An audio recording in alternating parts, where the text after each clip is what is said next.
Olá, seja muito bem-vindo, aqui é o Éder e nós vamos para mais uma análise de DPI. Se você ainda não sabe o que é DPI, é só ir lá no site da Odontobranding e baixar o e-book A Nova Odontologia, que você vai entender como utilizar o DPI, que é um processo que você identifica as necessidades de atendimento, de quantidade de consultas que você planejou versus aquilo que foi efetivamente necessário na prática.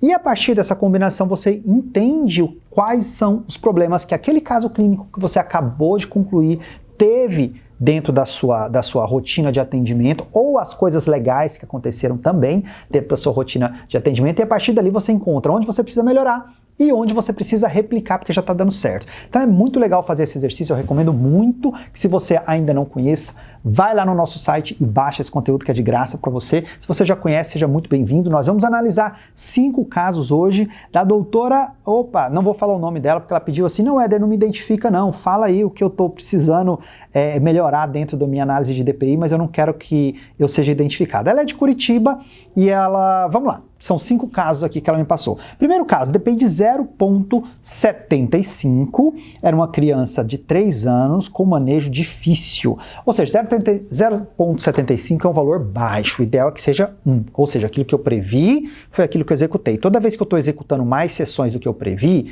eu estou tirando o meu DPI, eu estou aumentando o meu custo de atendimento e eu estou tirando dinheiro exatamente do meu lucro. Isso está batendo assim no meu lucro, queimando o meu dinheiro, por isso que eu recomendo muito que você faça esse exercício para entender os seus pontos de melhoria e possa aplicar esses pontos de melhoria para você. Então, assim, nesse caso, exatamente foi isso. A criança não tinha um bom comportamento, um bom tratamento, uma condição boa de ser trabalhada dentro do consultório, e isso resultou necessidade de mais consultas. E aí ela comenta assim, que é um dos feedbacks que ela me deu, eu deveria ter utilizado matriz de acetato para fazer as restaurações, porque isso iria me dar agilidade. Bom, você entendeu o que você tem que fazer, então você use não só para essa criança, use para todas, porque assim você vai ter agilidade. E a agilidade você já sabe, já entendeu que vai impactar o seu DPI para cima, vai fazer você ter mais lucro e obviamente vai melhorar até o relacionamento com o seu paciente.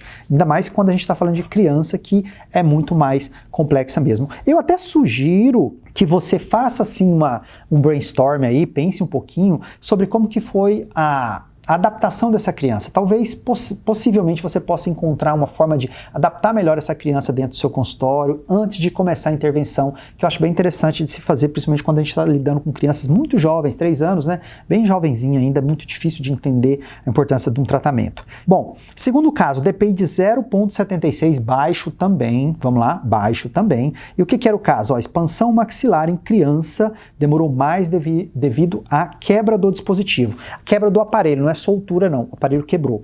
E o que aconteceu? Nesse caso, a doutora, ela fez o conserto do aparelho sem cobrar do paciente. E o que aconteceu? Segundo ela, também relatando aqui, como a adaptação não ficou perfeita, acabou tendo que recimentar o aparelho mais vezes, ou seja, aí sim ele caiu, né? O aparelho caiu por não estar bem adaptado após a fratura. O que entra aqui, Ela mesma coloca aqui, eu deveria ter feito um novo aparelho e passado o custo para o paciente.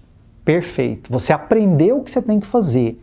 Por que acontece? Muitas vezes o paciente vem com uma necessidade como essa que não é prevista, o aparelho quebrou, sei lá como é que se quebra um aparelho desse, mas provavelmente não foi bebendo água, não foi uma coisinha simples, como eles dizem, mas isso já mostra que esse paciente provavelmente não é um paciente muito colaborador. E aí o que aconteceu com o DPI? Caiu. Por que caiu? Porque naquele exato momento a doutora olhou assim e falou, não, quebrou o aparelho, vou consertar porque é mais fácil para o paciente. E o que aconteceu? O problema caiu no seu colo, assim, porque aí atrapalhou você, porque recimentou, precisou de mais consultas que não eram planejadas, atrasou o tratamento. Obviamente aí atrapalhou até a relação com o paciente, com a mãe do paciente ou o pai do paciente, porque não era previsto aquele tanto de consulta, atrasou o tratamento, talvez até o resultado não ficou tão legal por causa disso. E o que aconteceu com o seu DPI? Caiu. Então, isso aqui é um momento de ponto de aprendizado. Então, quebrou o aparelho, não assume isso como sua responsabilidade. Tem que sim, quebrou, tira, molda de novo e faz outro. E é o que tem que ser feito e ponto. A gente não pode pegar um problema do paciente e simplesmente colocar no nosso colo, não, eu vou ser legalzinho, porque a gente percebe que o que aconteceu? Lucratividade foi pro saco, né? Lucratividade caiu pra caramba aqui e além disso, caiu também indicação desse paciente. Bom, terceiro caso, DPI 0,94. tá bem, quase perfeito, né? Quase legal. O que aconteceu? Ó, disjunção maxilar e tração reversa da maxila em criança com bom resultado. Deu muito certo pelo jeito. Durante o tratamento, o paciente perguntou sobre o posicionamento dos incisivos superiores e optei por instalar brackets nesses dentes para corrigir linha média e alinhamento, mesmo não estando previsto na fase de tratamento. Ela mesma colocou aqui, ó, não deveria ter feito isso depois, mas é porque ela só conseguiu ver isso porque ela fez o DPI e ela analisou, olha só, fiz algo que eu não deveria.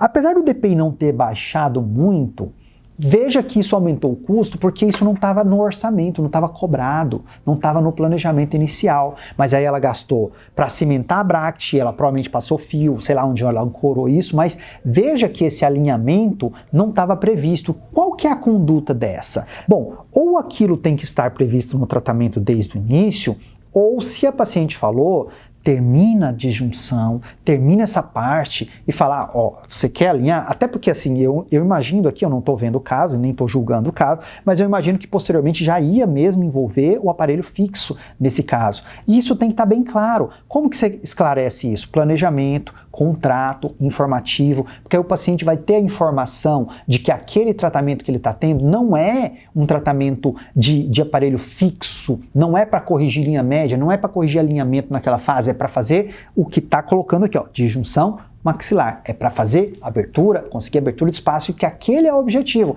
E que você cumprindo aquele objetivo, você está sendo o quê? Certo com o seu planejamento, está tudo ok. E que no futuro, aquilo ali vai ser corrigido com linha média, como deve ser tratado casos assim, ok?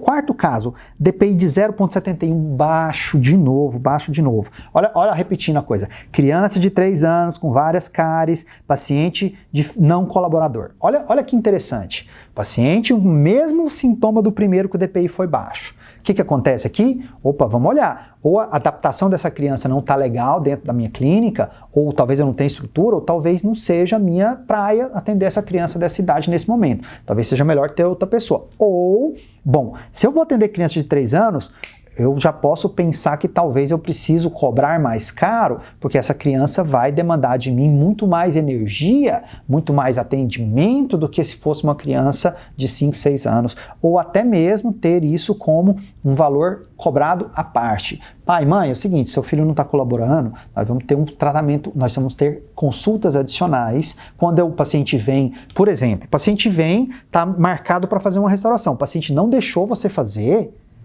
deu o prazo dele ali, não deixou você fazer, aquilo gera um custo adicional. Extremamente justo isso, na minha opinião, extremamente justo, extremamente honesto, e fica muito claro, preto no branco, porque muitas vezes o próprio pai e mãe são as pessoas que estimulam os filhos a não terem um bom comportamento dentro do consultório. E isso não é muitas vezes, claro que não é claro para o pai e mãe. O pai e mãe vai falar, não, eu que sou a pessoa que estimula meu filho a ser assim, mal comportado dentro da clínica. Mas, por outro lado, vira um problema do dentista. Então, eu acho que se você vai encarar esses casos que são dificílimos, muito complexos para resolver em crianças assim, que você cobre por isso, que eu acho que é super honesto fazer isso. E ela mesma coloca aqui, ó, que deveria ter cobrado mais por sessão. Exatamente, encontrou a solução, beleza? E por último, um DPI de 1, muito bom. Mas olha que interessante, tem um ponto aqui bem interessante, ó.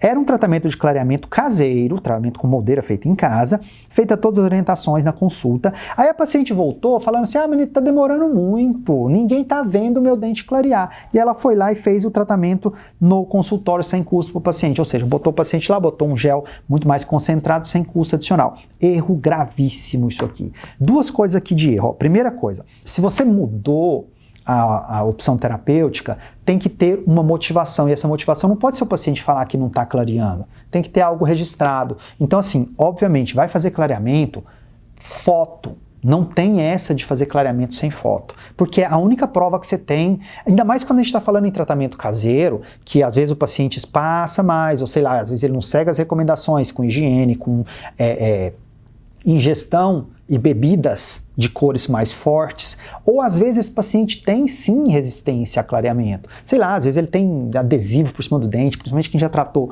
ortodontia, às vezes você encontra alguns casos assim, tá bloqueado lá, aqueles canalículos, que não clareia fácil de jeito nenhum, e aí você parece que é o seu tratamento que não está funcionando, e na verdade é porque o paciente não tem condição de ser tratado da forma como estava ideal para uma pessoa com não problemas, como aquele ali. E aí como é que você faz isso? Dentro da parte de anamnese, dentro da parte de registro, planejamento, contrato informativo direitinho, falando sobre como é que é o tratamento, como é que vai funcionar com registro, porque o paciente chegar e falar assim, mas todo mundo está falando que meu dente não está clareando. É fácil para ele. E se você como dentista fala, não, mas tá clareando sim, fica uma coisa assim, opinião de um, opinião de outro, e ele sempre vai achar que você está defendendo a sua opinião porque você... É fácil isso para ele acreditar nisso. Agora, como é que você faz? Não, bota aqui a escala de cor, se você quiser, do lado, tira uma foto, ou então mostra a foto bonitinha do antes, fala, não, tira a foto agora, vamos comparar isso aqui, Manda pro paciente a foto e fala, compara aí. Vê se tá realmente, porque se não tá realmente clareando, óbvio que não é o clareamento caseiro. O clareamento caseiro tem muita informação científica que prova que ele funciona. Há décadas ele funciona. Agora, pode acontecer daquele paciente ter uma resistência? Pode, mas aí não é por causa do agente clareador nem da sua técnica, é por causa de alguma limitação dele. Então, assim, enfim, tem que entender isso aí. E segundo, não pode simplesmente mudar e falar, não, agora eu vou tratar você de forma profissional aqui no consultório com gel, porque você reclamou. Porque qual que é a percepção do paciente? Aquele primeiro não funcionava, ele foi e fez um mais forte que agora funcionou. Então, assim, isso atrapalha, apesar do DPI ter sido bom, ter sido atrapalhou um pouquinho a percepção de valor do paciente gerada em cima disso aí. Mesmo que no final o paciente tenha olhado e falado, não, agora ficou branquinho, mas parece que a sua primeira solução não funcionou nos olhos do paciente, entende? E simplesmente isso foi por uma falta de um bom contrato, uma falta de um bom informativo, a falta de uma boa foto para mostrar para o paciente efetivamente o que estava acontecendo e para você se resguardar de que você estava sim sendo certo dentro desse diagnóstico, ok? Então, um abraço, espero que você tenha gostado também desse vídeo, deixa teu like, deixa teu comentário, se quiser conhecer mais sobre DPI é só ir lá no site da Odontobrand, a gente se vê, tem muita análise de DPI para você assistir, tanto no nosso canal do YouTube quanto no nosso site, ok? Grande abraço!